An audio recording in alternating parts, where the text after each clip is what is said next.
মেয়েরা খুব রকম অবস্থায় ডান্স করবে, মদ্যপ অবস্থায় নাচানাচি করবে। এটাকে আমরা বাঙালি সংস্কৃতি বুঝি। বাঙালি সংস্কৃতি বলতে আমরা আরো বুঝি হিন্দুয়ারি সংস্কৃতি।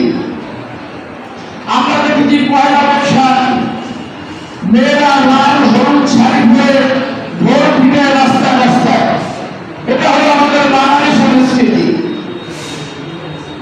সময় আসতেছে আমাদের আমাদের যে আসলে এইসব অপসংস্কৃতিকে ইসলামী সংস্কৃতির মাধ্যমে তাদের মূলোৎপাদন করার সময় হবে ইনশাআল্লাহ ইনশাআল্লাহ।